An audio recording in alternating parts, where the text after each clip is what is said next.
Welcome to the second video that's accompanying your ultimate marketing checklist. I hope you've had time to review the checklist, but we're going to go into each element in these videos just to help you out a little bit more and help you spend a little bit more time fleshing everything out. And I actually have an additional resource for the second part. In here, we're talking about having really clear and concise messaging for your brand and for all of your individual offering. We want to make sure that those messages always align. You need to very critical have that overarching messaging for your company. But whenever you create a new offer, it's really great to go through this process again. It's going to help you understand how you're going to want to market it, sell it, talk about it, and really position yourself as the guide for your customer that you're solving a problem for, which we talked a little bit about understanding that and some ways to think about that and understand that. We're actually going to be talking a little bit about that one element that we discussed in the last video again today, but we're going to be taking it a little bit broader and actually showing you a tool that you can use to really help you walk through and get your messaging set up so that it's really clear and concise, and it's going to be compelling and easy to understand for your audience. This is what we know about messaging, marketing, and sales. People don't necessarily buy the products or the services that are the best. They buy the ones that they can understand the fastest.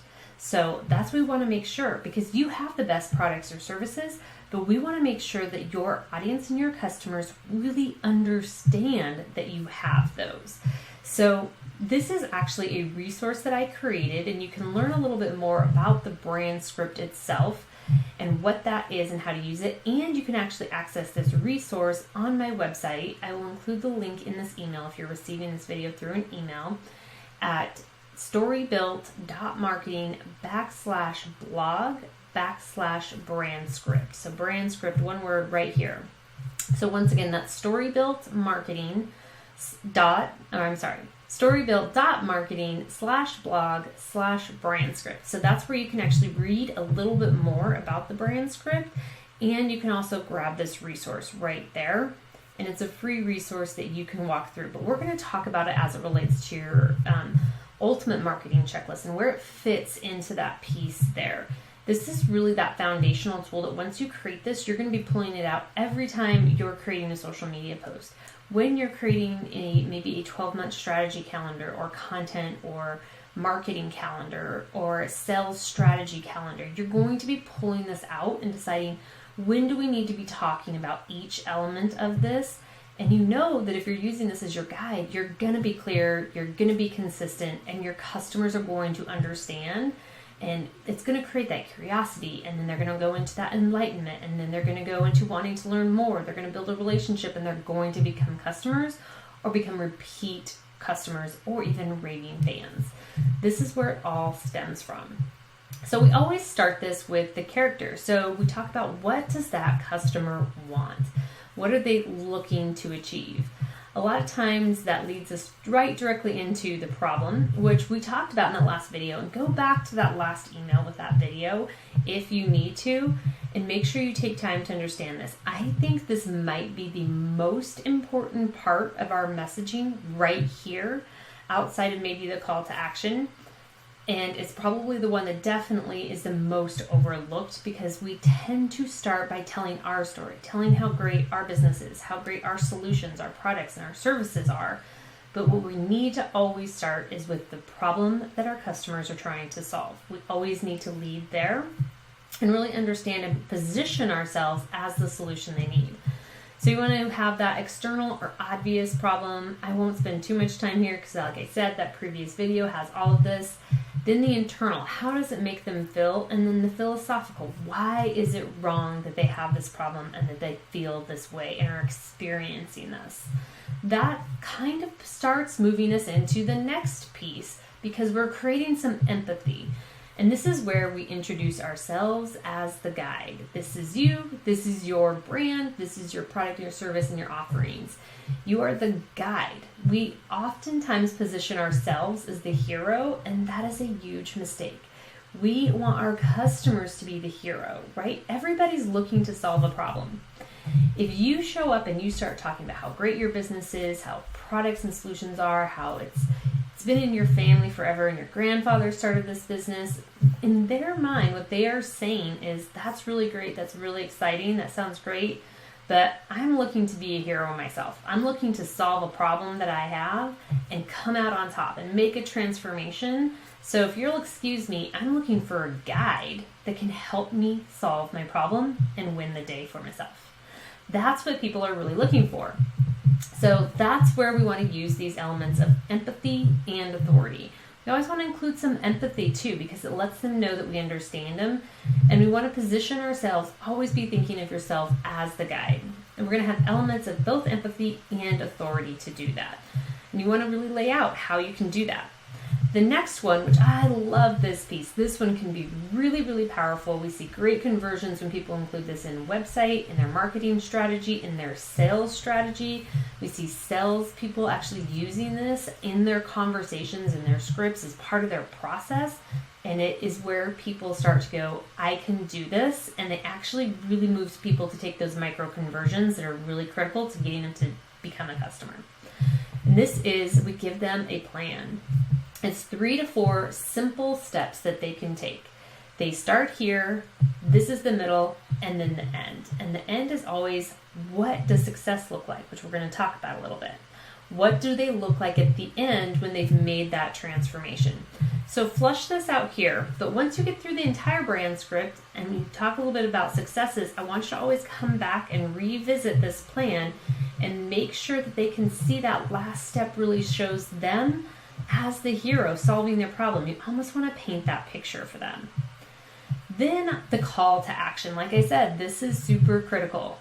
So important to lead with the problem, but never forget your call to action. I've seen a lot of websites, a lot of business strategy that I liken it to is having a department store where you're hiding the cash registers in the bathroom or the back storeroom. People are walking up front, they've got their stuff, and they're like, I'm ready to buy. And we're like, oh, well, we don't want to make you uncomfortable. We don't want anybody to feel too much pressure. So we've just moved the cash registers back to the women's room in stall number 2. So if you want to go find that, go right ahead. That's what we do on our websites. It's what we do in our messaging. It's what we do in our sales efforts too often. We don't really put it out there and let them know how can they purchase this solution that we're presenting to them. So that's your direct call to action. This is your buy now, your schedule now. We don't want to be clever. We want to be clear and concise. A transitional call to action is really just as important as that primary call to action. Not everybody, in fact, most people don't show up to our first conversations or to our websites or to presentations we're giving ready to buy. We need to give them an opportunity to make sure that we can further the conversation, that first contact was just a starting point, and that we're going to continue on and let them have the opportunity to be ready to buy from us and get everything they need to get comfortable and confident that we have the right solution to the problem they have. So we have to capture emails. We have to grow lists to grow our business. Then we're going to get into some of these last elements, right? So all of these things, we put them all together and we have a solution to the problem. And what are the results? Well, there's 2 options. They either work with us or buy our product and service, or they don't. And one leads them to success and one leads them to failure. In our messaging, we need to articulate what these are. These successes right here. I left plenty of space for you guys in this resource to really add a lot of stuff here, really dive into what those successes look like. So make sure that you do that. Then failures. We don't want to spend too much time working on the failures, and this depends on the product or the service that you have. Sometimes it's appropriate to spend a little bit more time, but you want to know what those are, because a lot of times for our messaging, we need to clarify for people what is at stake if they don't solve their problem. So we need to know what those are. We need to have them documented so we can quickly pull those out and really make sure that we are clear on that. Here's a little bonus element and a piece that you're really going to love, and it's what we call the identity transformation. So think about that character piece at the very beginning. Where are they starting right now? So what are you taking them from? And then think about those success pieces, right? And what are you taking them to? So what is the transformation that or the change or the pivot that your customer is going to make and have happen to them by solving the problem with the solution that you have. So that is it. And then also this resource is going to give you a couple ways that you can actually take action with this and some places where you can actually put this into action. So make sure that you grab this resource and you use it. Once again, if you want to grab this additional resource as you're working through the Ultimate Marketing Checklist and actually do this, create your brand script, I highly recommend it. At step 2 of this Ultimate Marketing Checklist, this is a great tool to help you do this and help you stay on target and not get overwhelmed.